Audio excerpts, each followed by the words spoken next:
자, 우리 지난 시간에 살펴본 것처럼 재물이라고 하는 것은 이론적으로는 가치 중립적인데 그 배후에 사탄이 있어서 이걸 그냥 방치해 놓으면은 하나님을 멀리하게 되는 악한 수단이 됩니다.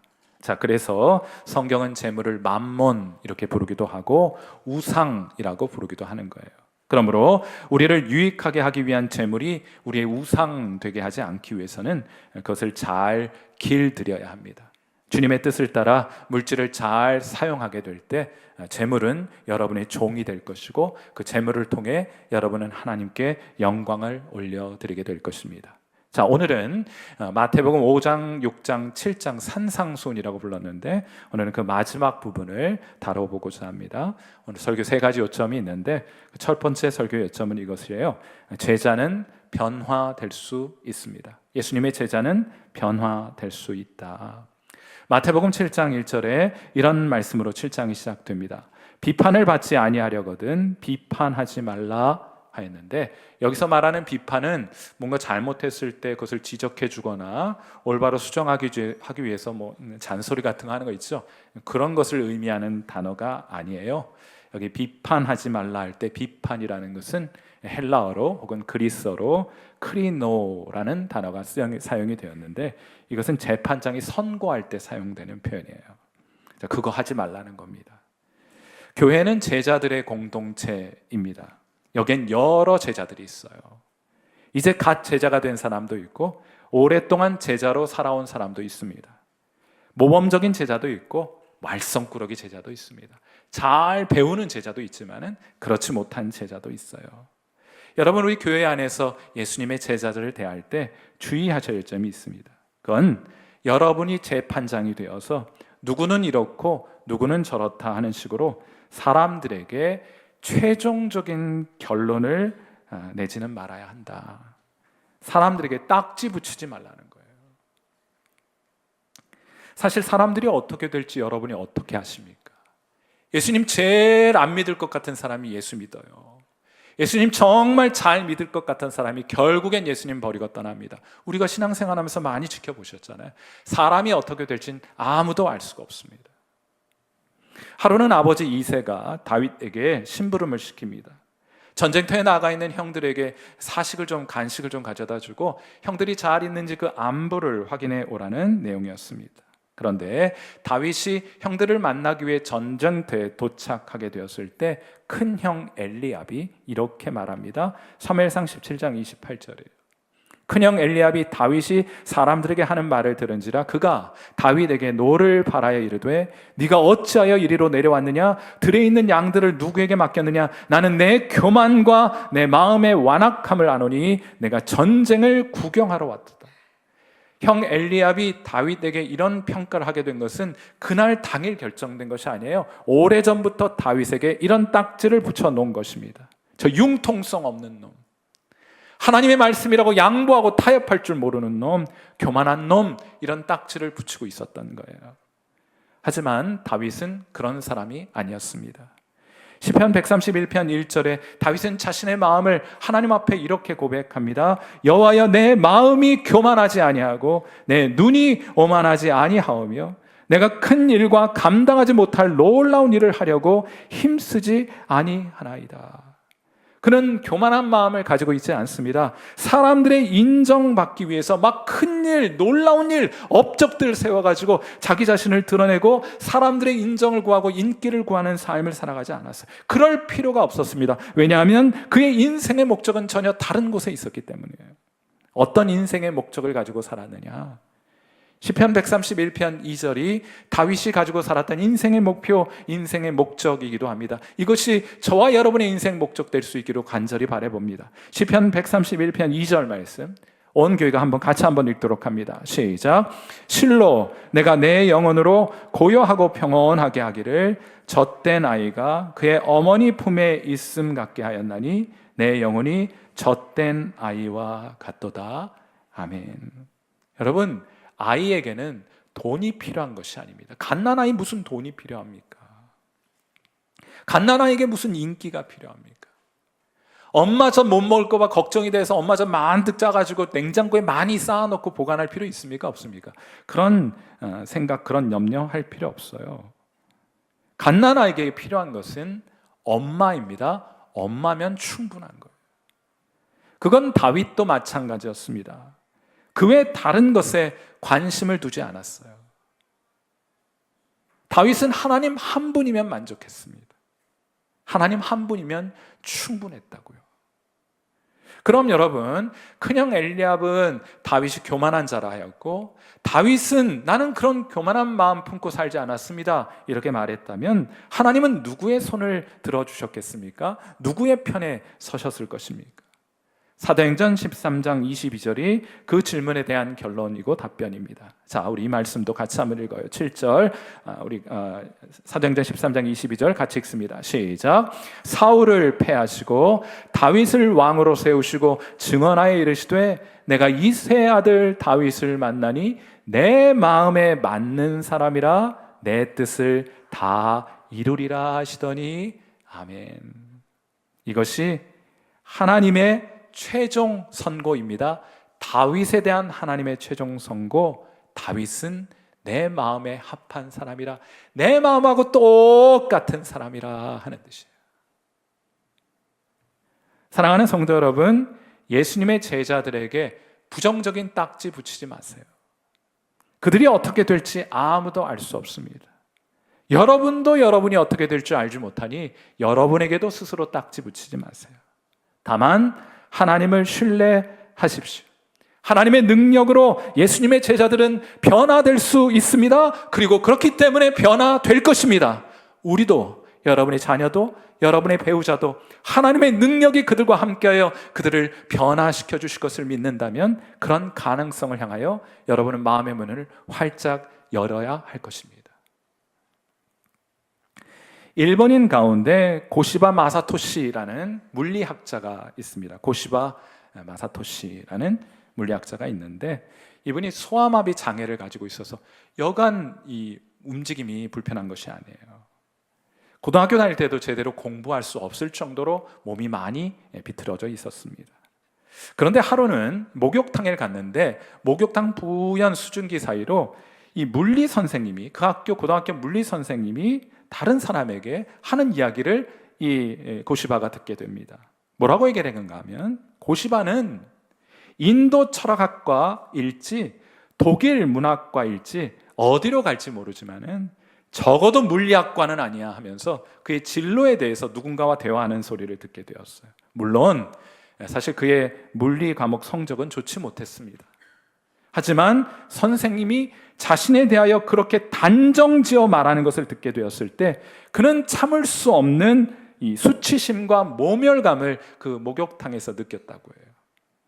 그리하여 그날 이후 이 고시바는 5기로 물리학 공부를 열심히 하게 되었는데 시간이 한참이나 지난 후 2002년 서울에서 월드컵이 벌어진 그해 12월에 천체 물리학 분야에서 그는 노벨 물리학상을 받게 되었어요. 여러분, 사람 어떻게 될지는 아무도 모릅니다.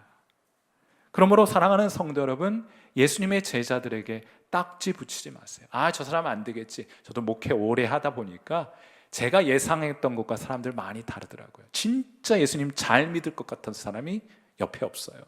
아, 저 사람 되겠나? 하는 분들이 충성스럽게 예수님 섬기고 살아가는 모습을 볼 때 아, 이 딱지 사람들한테 함부로 붙이는 것 아니구나 하는 생각 같습니다. 여러분도 마찬가지이시죠? 여러분, 그리고 누군가 여러분에게 부정적인 딱지를 붙이려고 한다면 그렇게 한번 오기를 부려보세요. 하나님의 능력을 과소평가하지 말라고. 나는 좀 과소평가해도 되는데 나를 변화시킬 하나님의 능력 과소평가하지 말라고. 나도 하나님께 멋지게 쓰임받을 수 있다고 영적 오기를 좀 부려보시는 저와 여러분 되시기를 주님의 이름으로 축원해 드립니다.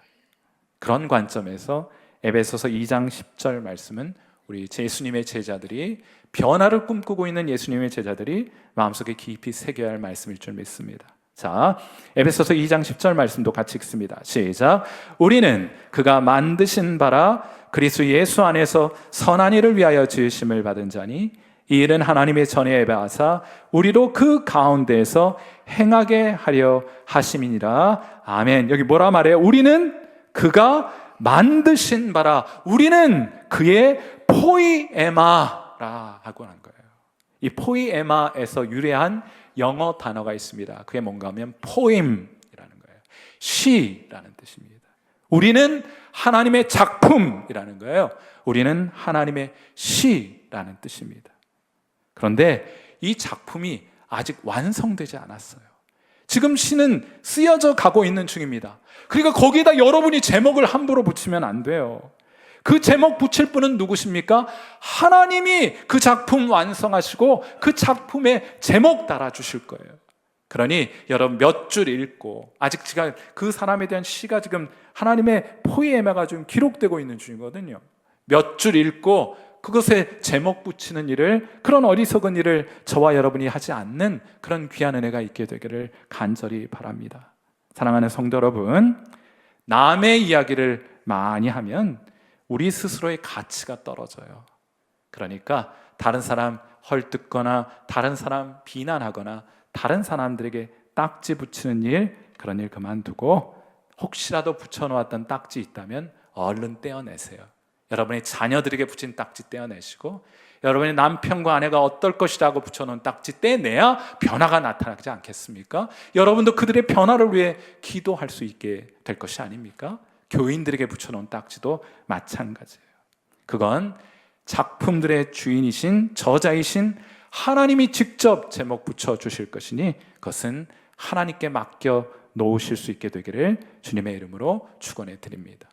오늘 이 아침 우리 서로에게 한번 인사 한번 해보세요. 집사님, 이런 거 할 땐 좀 크게 하세요. 집사님, 죄송합니다.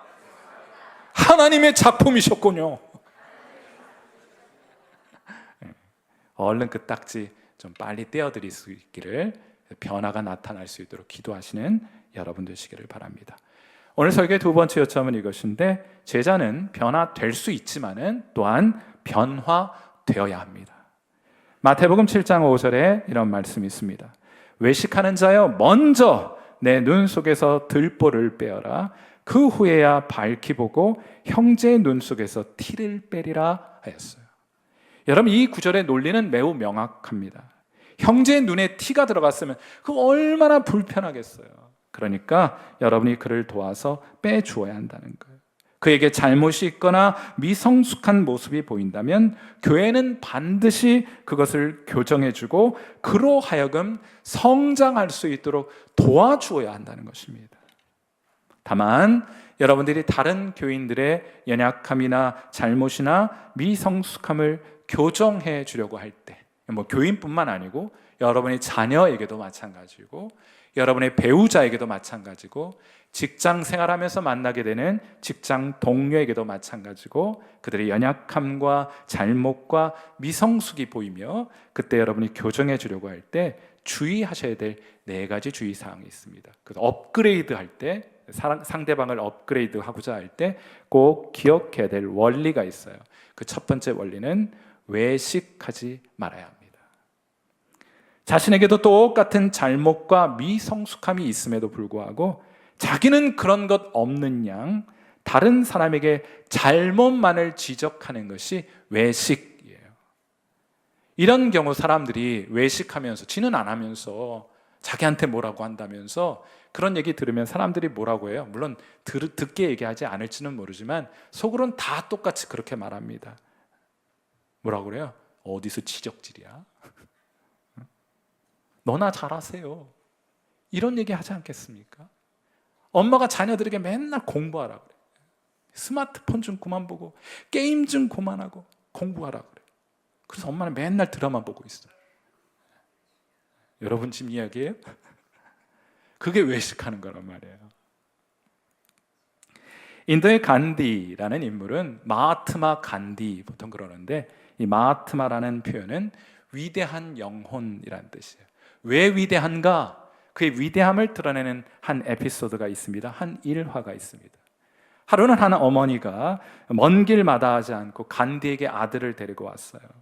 아들이 사탕을 너무 좋아해서 건강이 걱정되니까 이 간디가 좀 조언을 해주어서 사탕을 좀 끊게 해달라고 어린 아들을 데리고 왔습니다. 그러자 간디는 보름 뒤에 아들을 다시 데려오라 하는 말을 남깁니다. 자, 그러자 이 보름 뒤에 이 어머니는 다시 아들을 데리고 간디를 만나러 왔죠. 그때 간디가 이 아들에게, 이 아이에게 말합니다. 얘야, 사탕을 많이 먹으면 건강에 해로우니 이제부터 먹지 않는 것이 좋겠구나 하고 이야기를 합니다. 이 평범한 교훈을 위해 우리 같았으면 벌써 이빨 썩어, 사탕 먹지 마, 그만 좀 먹어 막 이렇게 얘기를 할 텐데, 보름 기다린 후에 이 평범한 교훈을 하게 됩니다. 엄마가 그 이유를 묻습니다. 이런 교훈을 위해서 왜 보름이나 필요했습니까? 라는 질문에 대하여 간디가 말하죠. 사실 저도 사탕을 좋아했습니다. 그래서 사탕을 먹지 말라고 말하기 전에 제가 먼저 끊어야 했기에 시간이 좀 필요했습니다 하고 대답을 했더래요. 여러분, 이런 조언이라면, 이런 진심 어린 조언이라면 여러분도 따르고 싶은 마음이 우러나지 않겠습니까? 사실 간디는 전기를 한번 꼭 읽어보시기를 추천드리는데, 이 간디는 크리스천은 아니었지만은 성경을 가까이 했고 또 예수님의 가르침대로 살아가고자 했던 사람이에요. 하물며 크리스찬인 예수님의 제자인 저와 여러분이겠습니까? 먼저 자기 눈에 들보를 빼내기 전에는 함부로 다른 형제와 자매들의 잘못을 지적하려고 들지 마십시오. 먼저 여러분 눈 안에 있는 티, 그것을 빼는 것이 먼저예요. 이 티가 여러분 눈앞에 가까이 있기 때문에 들보처럼 커 보이는 겁니다. 진짜 들보가 들어있는 것이 아니고 여러분도 가지고 있는 작은 결함, 그 티 먼저 빼내고, 그리고 나서 티를 가진 형제와 자매들에게 권면하고 조언을 해줄 수 있는 그런 귀한 은혜가 있게 되기를 간절히 바라봅니다. 두 번째, 누군가를 업그레이드 시키고자 할 때 여러분이 꼭 기억해야 될 것이 있어요. 그건 뭔가 하면 아무에게나 조언하지 말아요. 또 아무 때나 조언하지 마세요. 마태복음 7장 6절 말씀, 우리에게 예수님이 이렇게 교훈하십니다. 거룩한 것을 개에게 주지 말며 너희 진주를 돼지 앞에 던지지 말라. 그들이 그것을 발로 밟고 돌이켜 너희를 찢어 상하게 할까 염려하라. 여기 거룩한 것, 여기 진주라고 하는 것은 여러분의 충심 어린 조언이에요. 아무에게나 그거 하지 말라는 겁니다. 여기서 다시 한번 기억해야 될 법칙이 있는데, 그것은 바로 목욕탕 주인의 법칙이에요. 모든 사람에게는 다 뭐가 있다고요? 때가 있다, 때가. 이중적인 의미가 있는데, 하나는 예수님의 참된 제자라면 자기에게 때가 있다는 거, 연약함이 있다는 거, 또 결점이 있다는 거 여러분 잘 알아요. 미성숙한 일이 있고 정말 부끄러운 일도 우리 참 많습니다. 누가 설명하지 않아도 알아요. 여러분 예수님의 제자라면 공통적으로 그런 것을 느끼면서 살아가게 됩니다. 모를 리가 없습니다. 왜냐하면 성령께서 그의 마음속에서 빛이 되어서 조명해 주시니 이전에 보이지 않던 것들이 훤히 보이거든요. 우리 자신에 대해서 누구보다 더 잘 알게 돼요. 모를 리가 없습니다. 그런데 문제는 내 연약함을 나도 알고 나도 인정하지만은 그걸 남이 지적하면 화딱지가 나는 거예요. 나는 알아, 나도 인정해. 근데 그걸 누가 남이 지적하면 화가 나요. 그런데 여러분, 내 말을 듣고 상대방이 화낼 것 같으면, 마음 상할 것 같으면은 아직은 때가 아니에요. 모든 사람에겐 때가 있어요. 그리고 그것을 말해 주어야 될 때도 있습니다. 아직은 아니에요. 괜히 조언하려고 했다가 되려 마음만 상하고 관계만 나빠지고 또 싸움만 나는 경우들을 자주 보게 됩니다. 그러니 당분간은 기다려 주셔야 돼요. 성장하고 성숙하려고 하는 의지가 자신의 연약함을 직면할 때 경험하게 되는 불편함이나 거부감보다 크게 될 때, 바로 그때가 그 사람에게 조언해 줄 수 있는 때입니다. 가난한 마음 갖게 될 때, 쉽게 얘기하면 영어로는 teachable한 마음을 가지게 될 때 그때 말해 주어야 되는 거예요. 그때를 위해서는 좋은 관계를 유지해 가면서 기다려 주는 것이 꼭 필요할 것이라고 생각합니다.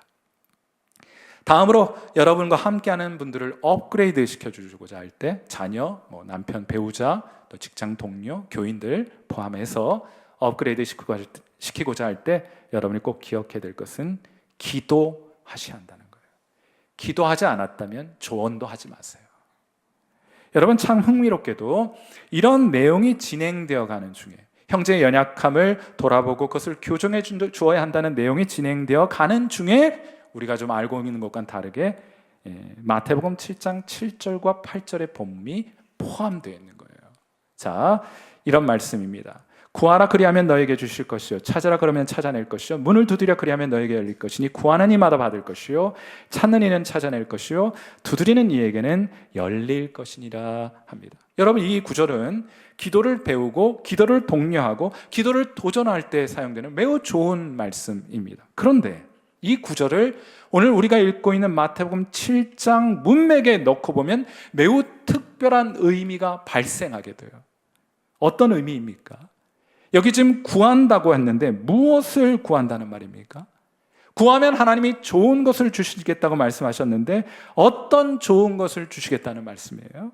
그건 연약한 형제의 변화와 성장을 위해서 기도하고 구하면 하나님께서 좋은 것, 그의 변화와 성장을 허락해 주시겠다는 뜻을 갖게 되지 않습니까? 같은 구절에 대해서 누가복음 11장 13절은 이렇게 조금 다른 강조점을 가지고 이렇게 말하고 있어요. 우리 말씀 같이 읽겠습니다. 시작.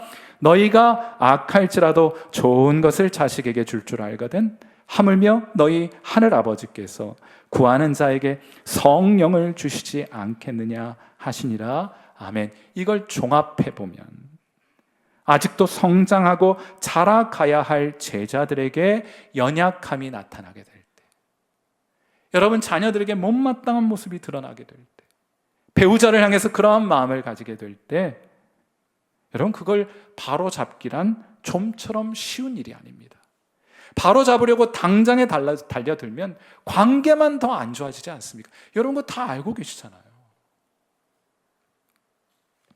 그러므로 공동체는 그를 위해 기도해야 하고 성령의 능력에 맡겨드려야 한다는 거예요. 우리의 힘으로 안 변해요. 여러분 잔소리 백날 한다고 해도 관계만 나빠지지 변화되지 않습니다. 맞아요? 자녀들 키워보셔서 아실 거 아니에요. 원수지간만 돼요. 그러나 사랑하는 성도 여러분, 여러분이 여러분 자녀의 변화를 위해 무릎 꿇게 될 때, 여러분의 배우자와 함께 일하는 동료와 교인들의 변화를 위해 성령을 간구하게 될 때 하나님께서 놀라운 하나님의 능력으로 그들을 변화시켜 가시기 시작하실 겁니다. 이것이 오늘 본문에서 우리에게 하나님께 주시는 그런 교훈이에요. 그러므로 누군가를 위해 기도하지 않을 것이면 섣불리 조언하려 들지 마셔야 할 것입니다. 업그레이드 공식 마지막 공식은 이것인데 상대방의 입장에서 생각해야 한다는 거예요. 구약 성경의 가르침을 두 문장으로 요약하면 하나님 사랑, 이웃 사랑입니다. 그리고 그 두 개도 좀 많다 싶어서 한 문장으로 요약하면 그것을 소위 황금률이라고 해요. 구약 성경을 한 문장으로 요약해 보세요. 황금률로 요약할 수 있습니다. 그 황금률이 제자들을 교정할 때도 사용되어야 하는 거예요. 마태복음 7장 12절이 황금률을 정의하고 있습니다. 자, 우리 이 말씀 같이 읽습니다. 같이 읽어요. 시작. 그러므로 무엇이든지 남에게 대접을 받고자 하는 대로 너희도 남을 대접하라. 이것이 율법이요 선지자니라. 아멘. 이게 구약 성경을 한 문장으로 요약한 거예요. 뭡니까? 남에게 대접받고자 하는 대로 너희도 남을 대접하라. 이걸 한자성어로는 역지사지 이렇게 말할 수 있을 것 같습니다. 여러분이 어떤 잘못을 범하게 되었을 때, 어떤 연약함을 드러나게 되었을 때 상대방이 여러분에게 어떤 식으로 말해 주기를 바랍니까? 어떤 식으로 행동해 주기를 바래요? 버럭 화를 내면 여러분 그게 쉽게 수용이 되겠습니까? 화내지 말고 비난하지 말고 친절하게 그것을 말해 주었으면, 조금 더 기다려 줬으면 하는 마음으로 여러분도 상대방이, 다른 사람이 여러분을 대해 주기를 바라시잖아요. 그걸 바란다면 여러분도 똑같이 하시면 돼요.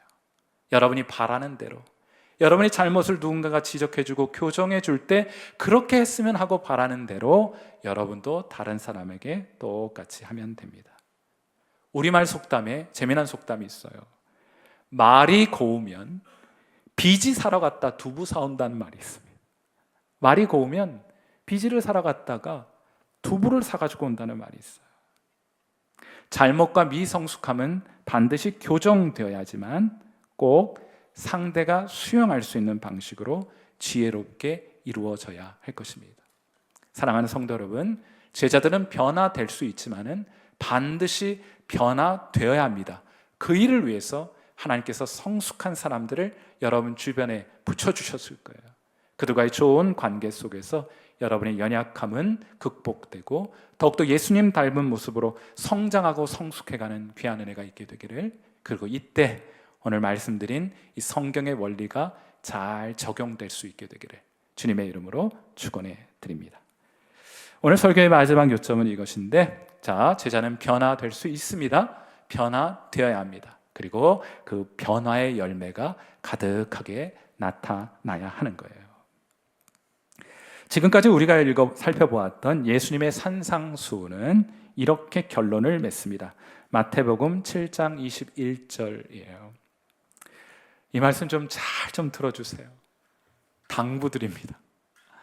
제발 이런 구절 읽고 엉뚱한 소리 좀 하지 마세요. 저 속상해요. 내가 지난 10여 년 동안 무슨 사역을 했나 싶을 정도로 낙심이 됩니다. 무슨 얘기인지 한번 들어보세요.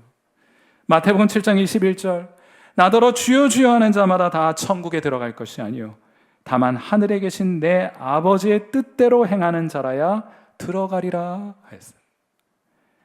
이런 구절 읽고 또 뭘 해야 천국 갈 수 있지 하는 생각 가진 분들, 정말 저를 속상하게 하는 사람이고 정말 저를 무능력한 사람으로 만드는 바람들이에요. 제발 이런 얘기는 그만해요. 우리 이제 성일교회 성도들의 수준 정도 되면 이런 구절 읽고 그런 결론 도달하면 곤란합니다. 다시 한번 기억하세요. 사람은 행위로 구원받지 못합니다. 무엇으로 구원받아요? 예수 믿는 믿음으로 구원받습니다. 아멘이십니까? 아멘. 행위로 구원받는 것 아니에요.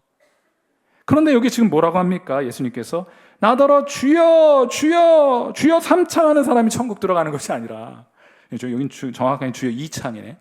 주여 주여 목소리 높이는 사람이 천국 들어가는 것이 아니라 하늘에 계신 내 아버지의 뜻대로 행하는 자라야 천국에 들어간다 하셨어요. 예수님, 저 천국에 들어가면 막 아버지의 뜻대로 막 해야지, 그럼 내 천국문이 나를 향해 열리겠지, 이렇게 하라고 주신 말씀이 아니에요. 그럼 이 구절을 어떻게 이해해야 되느냐? 문맥 안에 좀 갖다 놓고 읽으세요.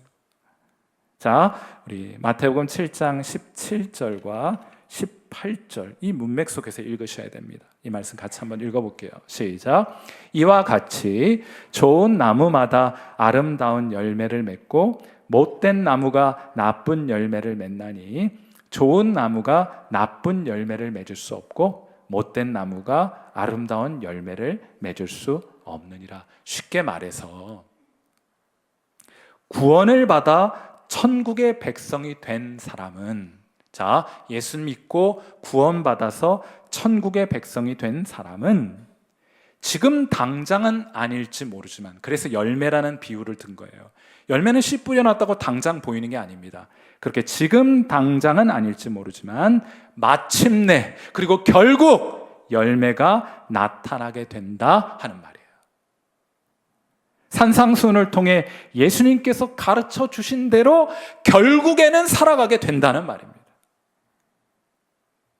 그렇게 행하기 때문에 그것을 조건을 해서 구원을 받는 게 아니라 이미 구원받았기 때문에 갈등은 하겠지만, 그래서 시간은 좀 걸리겠지만, 그래서 때론 실패도 하겠지만 결국엔 그런 방향으로 살아가게 된다는 거예요. 중요한 것은 방향입니다. 방향. 주님의 말씀을 향한, 주님의 말씀대로 살아가고자 하는 우리 영혼의 지향성이 중요한 거예요. 지향성이. 내게 그런 것이 있느냐. 예수님 믿으면 성령께서 여러분과 함께 하세요. 성령께서 이전과는 다른 새로운 삶의 지향성을, 새로운 영혼의 지향성을 여러분 가운데 허락해 주시게 된 겁니다. 그래서 지금 잘 안 돼요. 거절하고 거부하고 고집 부리고 있어요. 그럼에도 불구하고 그 고집을 부리고 있는 그 상황 속에서도 내 영혼은, 내 마음은 주님 말씀 따라 살아가야 하는데, 주님 말씀 따라 살아가고 싶은데, 오호라 나는 곤고한 자로다 하고 고백하게 되는 겁니다. 로마서 7장의 고백이 그의 입술 가운데 터져 나오게 되는 거예요. 중요한 것은 방향입니다. 한 청년이 도보 여행을 하다가 어느 외딴 시골 마을에 당도했을 때 자기가 길을 잘못 들었다는 사실을 알게 됩니다. 그는 지나가는 노인에게 도움을 구합니다. 그러자 노인이 이 젊은이에게 묻습니다. 자네는 지금 여기가 어디인지 알고 있는가? 그러자 이 청년 대답합니다. 네, 이 마을 들어설 때 제가 이정표를 보았거든요. 제가 여기가 어딘지는 알고 있습니다. 그러자 노인이 다시 묻습니다. 그러면 가고자 하는 곳이 어디인지도 알고 있는가? 네, 알고 있습니다. 자, 그렇다면 자네는 길을 잃은 것이 아니라네. 어느 방향으로 가야 할지를 자네는 알고 있지 않은가? 하고 말을 하더래요. 참 지혜로운 답변 아닙니까? 저는요, 신앙생활도 이와 똑같다고 생각해요. 저는 방향을 관리합니다. 당장의 실패도 있고 성공도 있고 그래서 기뻐하기도 하고, 실패하기 때문에 낙심하기도 하지만은 그보다 더 중요한 것은 내가 어느 방향으로 내 영혼이 지향하고 있는가, 그 방향 관리가 훨씬 더 중요한 거예요. 신앙생활도 똑같습니다. 여러분이 걸어가는 인생길이 지금 곧게 뻗은 8차선 막 형통한 삶을 살고 있든지 아니면 울퉁불퉁 비포장 도로를 걷고 있는지는 중요하지 않습니다. 정작 중요한 것은 여러분의 목적지예요. 여러분이 지금 그 방향을 지향하며 살아가고 있는가 하는 것이 훨씬 더 중요한 겁니다. 신앙생활에 있어서 중요한 것은 그러므로 방향입니다. 여러분은 주님의 가르침을 따라 살아가고자 하는 마음을 가졌습니까? 전 너무너무 궁금해요. 제가 여러분 속을 다 알 수 없잖아요. 나중에 하나님께서 저에게 맡겨주신 양떼에 대한 책임을 저에게 묻게 될 것입니다. 그래서 저는 여러분의 마음에 굉장히 큰 관심을 가지고 있어요. 여러분이 드러난 행실들은 때로는 잘할 때도 있고 못할 때도 있어서 그것 가지고는 잘 알지 못해요. 여러분이 천국 백성이 전 잘 알지 못합니다. 그러나 여러분은 알고 계세요. 여러분에게는 오늘 스스로 한번 답변해 보세요. 여러분에게는 주님의 가르침을 따라 살아가려는 마음이 있으십니까? 그런 방향으로 살아가고자 하는 마음을 가지고 계십니까? 여러분의 영혼은 그것을 지향하고 계십니까? 자, 이제 방향을 잡았다면 이제부터 그 방향타를 붙들고 버티시면 돼요. 표류하셔도 괜찮습니다. 끝까지 붙들고 버티기만 하세요. 그 방향으로 딱 붙들고 버티기만 하세요. 많이 도전하고 또 많이 실패하십시오. 넘어졌다면 돌멩이라도 하나 집어들고 일어서세요.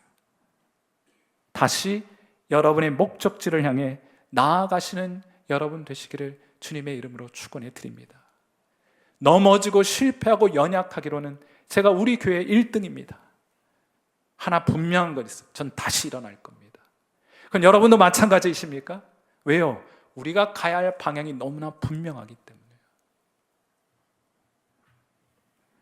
사랑하는 성도 여러분, 주님의 말씀을 따라 살아가는 삶의 열매는 결국 그리고 마침내 주렁주렁 열리게 될 것입니다.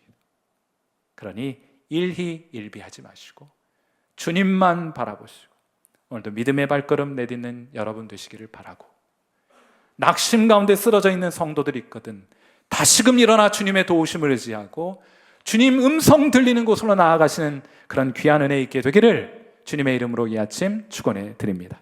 함께 기도하겠습니다. 자, 우리 반주 들으시면서 함께 기도하도록 합니다. 저는 우리 성일교회가 피상적인 교제의 수준을 넘어설 수 있기를 바랍니다. 어렵고 힘든 이야기 듣거나 불편한 이야기 들으면 세상은 넓고 교회는 많습니다. 다른 교회 가면 되지 하는 그런 정도의 공동체의 결속력이 있는 그런 공동체라면 거기 무슨 성장이 있겠습니까?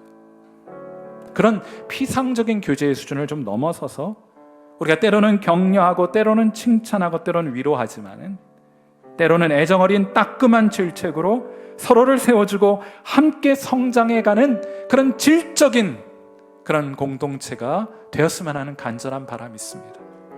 우리 성일교회가 그런 교회가 될 수 있도록 여러분 함께 기도해 주세요. 자, 두 번째로 예수님의 가르침을 따라 살아가기로 인생의 방향을 다시 한번 재설정하시고 넘어져도 다시 일어나 또 다시 말씀을 따라 살아가기로 결단하게 하옵소서. 그리하여 마침내 예수 제자의 열매 가득한 그런 인생 살아가게 하옵소서. 주님 제자의 열매 가득한 신앙 되게 하옵소서. 그런 마음으로 이 시간 하나님 앞에 함께 기도하는 시간 같습니다. 기도하겠습니다.